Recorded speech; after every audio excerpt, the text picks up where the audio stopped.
తాకట్లో ఉన్న బంగారాన్ని విడిపించి ఆ రోజున మార్కెట్ ధర కట్టి మిగిలిన డబ్బును మీకు అందిస్తుంది కొమ్మూరి గోల్డ్.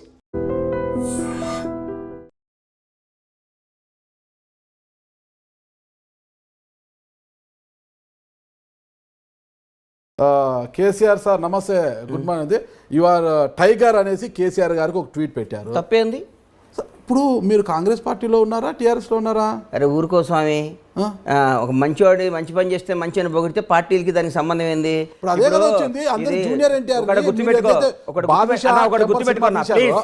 గుర్తుపెట్టుకో, చెప్పండి. అవతల పార్టీ ఉన్నాను, యువతల పార్టీ ఉన్నాను, ఆ ఇంట్లోనే ఇంట్లో ఉన్నాడు కదా. మంచిని మంచి అనాలి, చెడుని చెడు అనాలి. నా కొడుకు తప్పు చేసినా నా కొడుకుని తిట్టాలి. పక్కోడు నాకు శత్రువు కొడుకు మంచి పని చేసినా పొగడాలి. పొగిడితేనే క్యారెక్టర్. ఊరికే వాడు మంచి చేసినా కానీ అని తిడితే అది రాజకీయ వెట్ అవుతుందండి. ఓకే, మరి స్టికానే ఉండాలి కదా, నిలబడాలి కదా. కేసీఆర్ గారిని టైగర్ అన్నప్పుడు నిలబడాలి కదా. అంటే జూనియర్ ఎన్టీఆర్ ఫ్యాన్స్ నుంచి వ్యతిరేకత రావడం, జూనియర్ ఎన్టీఆర్ గారు మళ్ళీ ట్వీట్ చేశారండి. జూనియర్ ఎన్టీఆర్ టైగర్ అంటూ మళ్ళీ ట్వీట్ చేశారు కదా. గుర్తుపెట్టుకో అన్న, ఒకటి నువ్వు గుర్తుపెట్టుకో. నా ఎన్టీఆర్ గారి ట్వీట్కి, కేసీఆర్ గారి ట్వీట్కి, విజయసాయి రెడ్డి గారి ట్వీట్కి నువ్వు ఇట్టిట్ అనేదానికి దేనికి ఏ విధంగా సంబంధం లేదు. నంబర్ 1, కేసీఆర్ గారు నేను ఆ రోజు ఎందుకు చేశానంటే, నేను ఆ రోజు నారాయణపేట ఏదో పనుండి వెళ్తే నారాయణపేట పక్కన మా పొలం ఏదో రిజిస్ట్రేషన్ ఉంటే పోయి చేస్తుంటే అక్కడ రైతులతో మాట్లాడితే వాళ్ళ ఆనందం, ఆ సస్యశ్యామలో, ఆ వాటరు ఏందా, నీళ్ళ పంచాయతీ ఏంది, నీళ్ళు ఎట్లున్నాడు, మనకి బేఫికర్ సార్, ఒక 2-3 ఏళ్ళు వర్షాలు లేకున్నా ఏం కాదు సార్ అని మాట్లాడుతుంటే, ఈ కేసీఆర్ గారు వచ్చిన తర్వాత ఆ డెవలప్మెంట్ చూసి బై గాడ్ ఇంకో ఇంటెన్షన్ కూడా లేదు నాకు. కేసీఆర్ గారు మీరు టైగర్, ఎందుకంటే అట్టడుగుపోయిన తెలంగాణ, కష్టాల్లో ఉన్న తెలంగాణ, బీటులు బారిన తెలంగాణ, దాహత కోసం ఎదురు చూస్తున్న తెలంగాణ, ఫ్లోరైడ్ బాధితుల తెలంగాణ, ఇన్ని తెలంగాణను మంచో చెడో విడిపోయినాక ప్రతి ఒక్కళ్ళు సస్యశ్యామలం తెలంగాణ. సస్యశ్యామలం, నేను only I'm talking about lands, agriculture, water. అంతేగాని మీరు కేసీఆర్ నచ్చాడా, అవినీతి లేదా, ఇవన్నీ నువ్వు 100 క్వశ్చన్లు వేసి తిరకాసి పెట్టి శకుని క్యారెక్టర్ నా ముందు చేయకు. శకుని లాగా చేయకన్నా నేను వాస్తవంగా చెప్తున్నా. నేను ఆగన్నా, కేసీఆర్ గారు ఆ విషయంలో నచ్చి సార్ వాళ్ళ రైతుల్లో ఆనందం చూసి కేసీఆర్ సార్ టైగర్ అని పెట్టా. అంతేగాని దాని వెనకాల ఒక స్కెచ్ చేసి దానికి ఒక మాస్టర్ ప్లాన్ వేసి దానికి ఒక బోర్డు మీటింగ్ పెట్టి నీలాంటి 10 మంది సలహాలు తీసుకొని ఒక్క పెడతాను.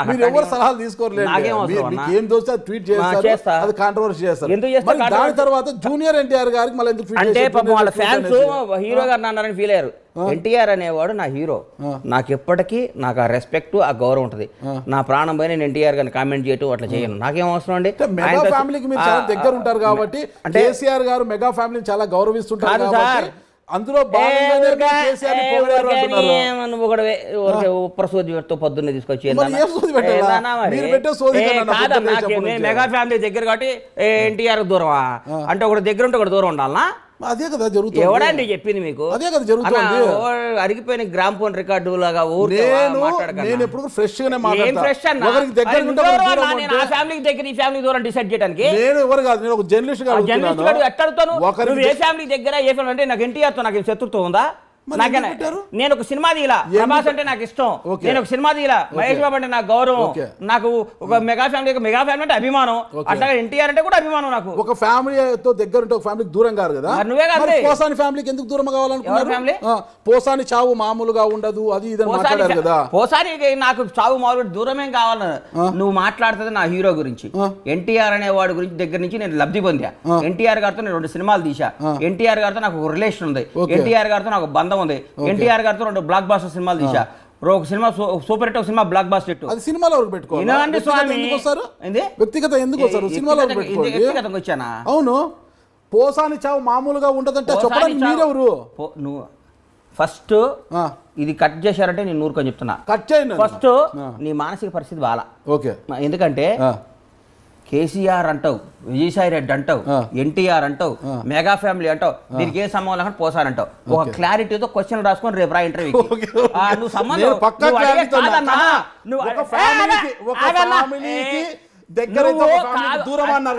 దానికి వివరాలు చెప్తున్నా నేను. నువ్వు వేరే వాళ్ళు ఇరికించుకో, నీ వల్ల నువ్వు పెట్టే బోన్లో ఎలికలు చాలా ఉంటాయి, పడేయి. బండ్లా గణేష్ పడ్డావు, నువ్వు 1 by 1 క్వశ్చన్ కరెక్ట్ గా అడుగు. నువ్వు 1,00,000 క్వశ్చన్లు అడుగు, నేను 1,00,000 సమాధానం ఇస్తా. సంబంధం లేని మాటలు మాట్లాడుకో. నువ్వు ఎత్తుకున్నదే తప్పు. ఆంధ్ర అన్నావు, విజయసాయిరెడ్డి గారు అన్నావు, ఆన్సర్ ఇచ్చా. కేసీఆర్ గారు అన్నావు, ఆన్సర్ ఇచ్చా. ఎన్టీఆర్ గారు అన్నావు, ఆన్సర్ ఇచ్చా. చిరంజీవి గారు అన్నావు, మెగా ఫ్యామిలీ అంటే ఆన్సర్ ఇస్తా. మళ్ళీ ఇంకో పోసాని అడుగు, ఆన్సర్ ఇస్తా. అంతేగాని దాన్ని దీన్ని కింద పైన పెట్టి నన్ను ఇబ్బంది పెట్టాలి. లింకులు పెట్టడం నువ్వు ముందు నిద్రపోకుండా రాసుకొని వస్తావు. నెట్ట లింక్ పెట్టాలని. నేను లింకు కానీ గింకు కానీ పెట్టను. నువ్వు 9 దాకా నీ ప్రోగ్రామ్ ఎట్టకు కొట్టాలని చూసా. మళ్ళీ నన్ను తిడతావు. నన్ను మనకున్న రిలేషన్ తో మళ్ళీ నేను వచ్చి నేను ఒప్పుకున్నా. నేను ఎందుకు అన్నానంటే ఒక ఫ్యామిలీకి దగ్గర ఉంటే ఒక ఫ్యామిలీకి దూరం అయినట్టు అన్నారు కదా, దానికి సీక్వెన్స్ ఇది అన్నాను. ఎన్టీఆర్ ఫ్యామిలీ ఏంది, మెగా ఫ్యామిలీ ఏంది, నువ్వు మాట్లాడే మాటలు ఏ ఇష్యూలో అన్నాను, ఏ ఇష్యూలో అన్నాను అడగవే. మీరు చెప్పండి ఆ ఇష్యూ ఏంటో మీరు చెప్పండి. నేను అన్నాను కదా పోసాని కానీ ఎందుకు ఆ మాట అన్నారు మరి? ఆ ఫ్యామిలీ కూడా ఒక ఫ్యామిలీనే కదా, ఆ ఫ్యామిలీకి ఎందుకు దూరమైన? చెప్పండి. ఒక తల్లిని ఆ రోజు ఒక తల్లిని కామెంట్ చేశాడు కాబట్టి ఒక అమ్మని మనకేం మనకి జన్మనిచ్చి మనకి తన పాలు ఇచ్చి తన బిడ్డలను మోసి 9 మాసాలు కానీ బతకండి రా నాయనని పంపిస్తే మన అమ్మమ్మని ఏం చేసిందండి? అమ్మని తిట్టడం అవన్నీ తిడితే ఆ రోజు హట్ అయ్యి అన్నా కానీ నాకు అంతేగాని నువ్వు బండ్లాగా నిమిషం కోపమంటే నన్ను తిట్టు, నన్ను కొట్టు, నన్ను. కానీ మా అమ్మ నాయన ఏం చేశారు సార్?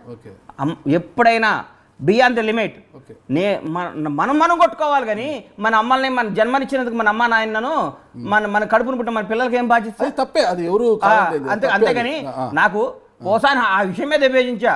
పోసాని భార్య నాకు క్లోజు, పోసాని పిల్లలు నాకు క్లోజు, కానీ ఈ మధ్య మాట్లాడటం లేదు ఎందుకంటే కలవలేదు. అంతేగాని పోసాని అనేవాడు నాకు ఎన్నో వేషాలు రాశాడు. నా సినిమాలో ఆయనకి లైఫ్లో మర్చిపోలేని వేషం ఇచ్చే టెంపర్లో నాకు ఏ విధమైన లేదు. అంటే దేనికైనా ఒక క్రాస్ ఉంటుంది నాగరాజ్ అన్న, ఒక క్రాస్ ఒక గీత ఉంటుంది. సీతాదేవిని కూడా రాముడు గీత దాటొద్దు అన్నాడు. రాముడు మాటిని ఒక గీత దాటితే రావణాసుని ఎత్తుకపోయిండు. అర్థం కాలా? ఎందుకు గీత గీశాడు? అమ్మ ఈ గీత దాటితే డేంజర్ రోడ్ లో పడతావు తల్లి అన్నాడు. వేరే కూడా లక్ష్మణుడు గెటప్లో వచ్చి ఆయన మోసం చేశాడు. సీతాదేవి నేను మోసం చేయగలిగేవారు. నీకు అంత నువ్వు కూడా నువ్వు రావణాసులు అంటాడువి. నువ్వు ఒక గీత ఉండదు, గీత గీసుకొని ఉంటాం మేము. నువ్వు రాగాల గీతను దాటియాలని ట్రై చేస్తావు. గీత గీస్తావు, గీత గీసి ఎట్లా కొట్లా మమ్మల్ని నాన్న సంకల్ నాకు గీత దాటిస్తావు.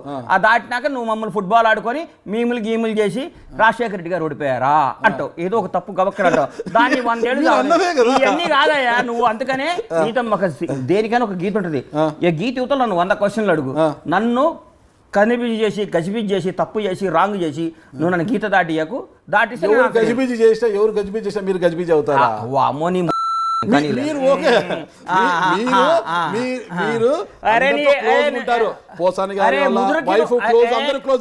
పూరి గారు ఫ్యామిలీ కూడా చాలా క్లోజ్. అంటే క్లోజ్ ఉంది కాబట్టి కొద్దిగా ఇలా అంటే కొద్దిగా లూజ్ టాక్ కూడా చేస్తుంటారు అప్పుడు క్లోజ్ కాబట్టి. ఇప్పుడు పూరి అవునండి, పూరి జగన్నాథ్ పూరి ఆకాశ్ అవునా? పూరి గారు ఎందుకు స్పందించారు? 4 జాగ్రత్త పెట్టుకో, 4 ఉన్నంత వరకు మాట జరుగు. ఆయన కూడా స్మార్ట్ గా వార్నింగ్ ఇచ్చారు మీకు. అస్సలు లేదు. పూరి చూపెట్టమంటారా? అసలు తీసుకోండి బాబు, అసలు తీసుకోండి, అసలు తీసుకోమంటారు. పూరి నిన్న కూడా పూరి ఏం మాట్లాడుతావు? 4 జాగ్రత్తగా పెట్టుకో. అరే నీకు ఇచ్చిండేమో పెట్టు, లేకపోతే ఆ ఇంటర్వ్యూ బందేగా. పూరి అనే బండ్లాగా నీకు వార్నింగ్ ఇవ్వకపోయిందంటే నీకు బందేగా నేను చెప్తున్నా. మీ పేరు ఎత్తకుండానే స్మూత్ గా వార్నింగ్ ఇచ్చాడు. మీ పేరు ఎత్తుకుంటే స్మూత్ గా వార్నింగ్ ఇచ్చాడు. నువ్వు కుక్స్